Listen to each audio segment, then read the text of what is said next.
लाडकी बहीण योजना, जर तुम्हाला लाडकी बहीण योजनेचे पैसे अधिकही मिळत नाही तर तुम्हाला काय करायला पाहिजे? तुमचा अर्ज इथं पेंडिंग आहे, रिजेक्ट झालेला आहे, पैसे तुम्हाला येत नाही, तुमचा अधिक फॉर्म रिजेक्ट आहे, पेंडिंग आहे, तर यासाठी तुम्हाला काय करायचं आहे?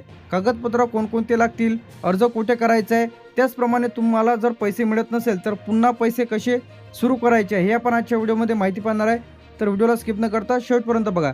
ज्यांना कोणाचे हप्ते बंद झालेले आहे, ज्यांना कोणाला लाडकी बहीण योजनेचे पैसे मिळत नसेल तर अशा हा व्हिडिओ शेवटपर्यंत बघा. लाडकी बहीण योजनेचे पैसे काय येत नाही तर आता यामध्ये अर्ज पेंडिंग राहतो, रिजेक्ट झालेला आहे, बरेच जणांचं पेमेंट डीबीटीद्वारे इथं अडकलेलं आहे. आता पैसे काय येत नाहीत तर याचे मूलभूत कारणे आपण जाणून घेऊ, त्यानंतर त्याचे सोल्युशन इथं पाहणार आहे. बँक खाते आधारशी लिंक नसते. बरेच महिलांनी बँकेचे पासबुक काढलेले आहे परंतु त्यांना अधिक आधार लिंक केलेलं नाही, डीबीटी लिंक नाही, त्यामुळे त्यांचे पैसे तर थांबलेले आहे. NPSI मॅपिंग बंद. आता आधार सेंडिंग नसते. आता तुमचं बँक पासबुकला आधार सेंडिंग नसेल तर ते आधार सेंडिंग तुम्ही बँकमध्ये जाऊन करून घ्यायचं आहे. यानंतर इथे तुमचा जो काही अर्ज आहे ती पेंडिंग का राहते? व्हेरीफाय पूर्ण नसल्यामुळे. त्याचप्रमाणे चुकीची माहिती, यामध्ये नाव, जन्मतारीख, आधार क्रमांक, खाते क्रमांक हा जर तुम्ही चुकीचा टाकलेला असेल तर तुमचा अर्ज इथं रिजेक्ट. याचप्रमाणे वार्षिक उत्पन्न, रहिवासी दाखला, फोटो अस्पष्ट अपलोड केले असेल तर. बरेच जणांनी कसे फोटो काढले आणि अपलोड केले, ब्लर वगैरे काही. त्याचप्रमाणे दुसऱ्या योजनेचा लाभ, जर तुम्हाला संजय गांधी निराधार अनुदान योजना, श्रावणबाळ दिव्यांग, जर तुम्हाला सरकारकडून पहिलेच कोणत्याही योजनेचा दरमहा पैसे मिळत असतील तर तुम्हाला लाडकी बहीण योजनेमध्ये तुम्ही अपात्र म्हणून तुम्हाला पैसे तर येत नाही आहे. तर आता लाडकी बहीण योजना KYC करणे आवश्यक आहे. आता ज्या लाडकी बहिणींनी KYC केलेले आहेत तर अशांचे पैसे इथं आता सुरू राहणार आहे. आता यामध्ये लाडकी बहीण योजनेबद्दल जे काही तुम्हाला KYC करायची सांगितलेली होती, तर आता सर्व लाडकी बहिणींनी जर KYC केलेली असेल तर आता तुम्हाला पैसे तर येणार आहे. पैसे येण्यासाठी जी काही तुम्हाला KYC करावं लागणार आहे, पुढील हप्ता थांबू शकतो, त्यासाठी तुम्हाला KYC करायची तर सांगितलेली होती. KYC म्हणजे आधारद्वारे ओळख पडताळणी प्रक्रिया असते, जे की सरकारकडून खात्री केली जाते की त्याच व्यक्तीला लाभ मिळत आहे की नाही.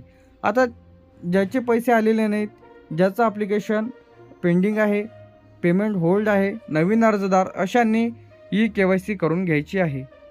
आता ज्यांचं कोणाला लाडक्या बहिणीचा अर्ज इथं पेंडिंग आहे, अधिक अर्ज पेंडिंग आहे, तर अशाने काय करायचं आहे? अंगणवाडी सेविका किंवा यामध्ये काय दिलेलं आपण किंवा महिला व बाल विकास यांच्याकडे संपर्क करायचा आहे. आता महिला व बाल विकास कार्यालय, तर यामध्ये अर्जाची प्रत तुम्हाला घ्यायची आहे, आधार कार्ड, बँकेचं पासबुक, व्हेरिफिकेशन झाले का ते विचारायचं आहे. कागदपत्र मिसमॅच असेल तर तुम्हाला दुसरे कागदपत्र देऊन तुम्ही तुमचा अर्ज व याचप्रमाणे एक हेल्पलाईन नंबर आलेला आहे 181, यावरती कॉल करून सुद्धा तुम्ही माहिती घेऊ शकता की तुमचा अर्ज इथे रिजेक्ट झालेला आहे, तर तो कोणत्या कारणामुळे आम्हाला पैसे इथे येत नाही आहे, आमचा फॉर्म अप्रूव्हल आहे तरीसुद्धा पैसे येत नाही आहे, तर आम्ही कोणत्या पद्धतीने कोणते डॉक्युमेंट्स कुठे सादर करायचे, अर्ज कसा सुरू करायचा आहे, याचप्रमाणे पैसे कसे सुरू होतील यावरती कॉल करून तुम्ही सविस्तर माहिती घेऊ शकता. आता अर्ज रिजेक्ट झाले असेल तर काय करायचं आहे? बँक खाते नंबर चुकीचा असेल, नाव मिसमॅच असेल, डुप्लिकेट अर्ज, अपूर्ण कागदपत्र, आधार लिंक नसणे, तर यासाठी उपाय, चुकीची माहिती दुरुस्त करा, नवीन कागदपत्र अपलोड करा, आवश्यक असल्यास नवीन अर्ज भरा.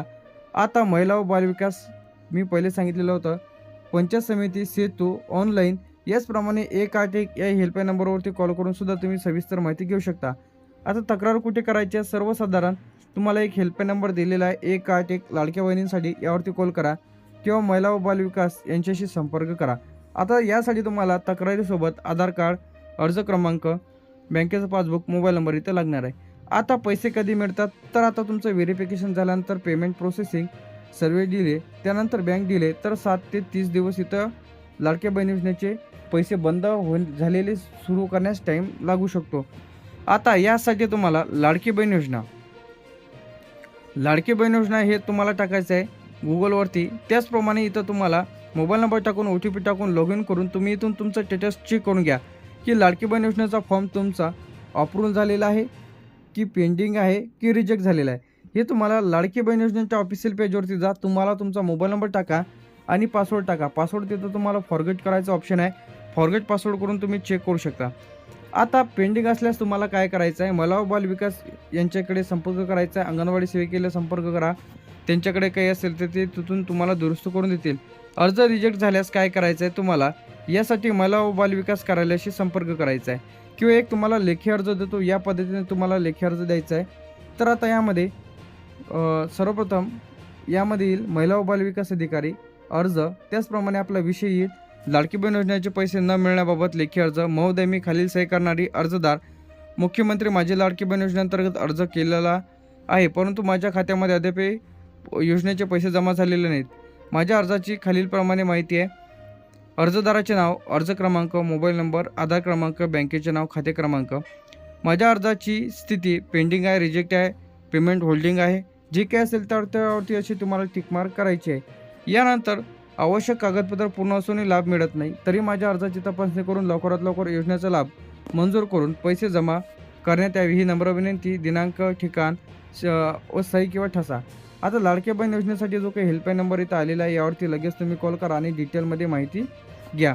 आता लाडकी बहीण योजनेचे पैसे सुरू करण्यासाठी तुम्हाला काय काय करायचं आहे आता हे आपण इथं पाहणार आहे. सर्वप्रथम आता यामध्ये तुम्हाला करायचे आहे KYC. सर्वप्रथम तुम्हाला लाडकी बहीण योजनेची KYC करायची आहे आणि बँकेची KYC करायची आहे. आता यामध्ये बँकेची KYC वेगळी आहे आणि लाडकी बहीण योजनेची KYC वेगळी आहे.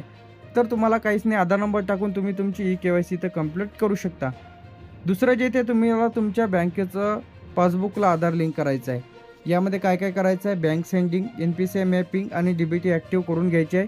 ही 3 गोष्टी बँकमध्ये जाऊन तुम्हाला करायची आहे. यानंतर येथे बँक खाते ॲक्टिव्ह असणे आवश्यक आहे, चालू असणे आवश्यक आहे.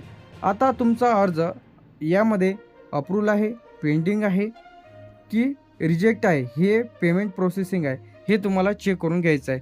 चुकीची माहिती दुरुस्त करा.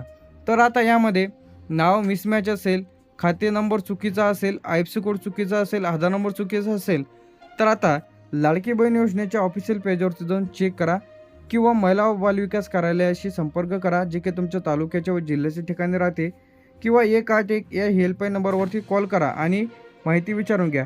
यासोबत आधार कार्ड, बँकेचं पासबुक, रहिवासी दाखला, उत्पन्नाचा दाखला, फोटो. आता कार्यालयाशी संपर्क मी पहिले सांगितलं होतं की पंचायत समिती किंवा महिला व बालविकास यांच्याशीकडे जाऊन तुम्ही हा अर्ज सादर करू शकता. आता लेखी अर्ज दिल्याच्या नंतर पैसे बंद असेल तर पुन्हा चालू होतील.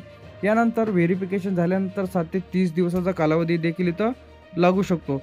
तर आता सर्वप्रथम तुम्ही लाडकी बहीण योजनेची KYC करून घ्यायची आहे. आधार लिंक नसेल तर आधार लिंक करून घ्यायचं आहे. याचप्रमाणे तिसरं जे त्यामध्ये यादीमध्ये नाव आहे की नाही चेक करा, बँक खात्याला आधार लिंक आहे की नाही चेक करा. याचप्रमाणे तुमचा अर्ज कोणत्या कारणामुळे रिजेक्ट झालेला आहे, डॉक्युमेंट्स पुन्हा वापस आले का, हे लाडकी बहीण योजनेच्या ऑफिशियल पेजवरती म्हणजे तुम्हाला तुमचा मोबाईल नंबर टाका, पासवर्ड टाकून लॉग इन करून सविस्तर माहिती तुम्हाला बघायला मिळेल. त्यामध्ये तुमचा अर्ज रिजेक्ट आहे की पेंडिंग आहे की कोणत्या तारखेला किती पैसे आलेले आहेत हे तुम्हाला डिटेलमध्ये माहिती बघायला मिळेल. कोणत्या कारणामुळे तुमचा अर्ज इथे त्रुटीत आलेला आहे. महिला व बाल विकास कार्यालयाशी लगेच संपर्क करा किंवा 181 या हेल्पलाईन नंबरवरती कॉल करून सुद्धा तुम्ही अधिक माहिती घेऊ शकता. तर लगेच कॉल करा आणि लाडकी बहीण योजनेचे पैसे पुन्हा सुरू करा.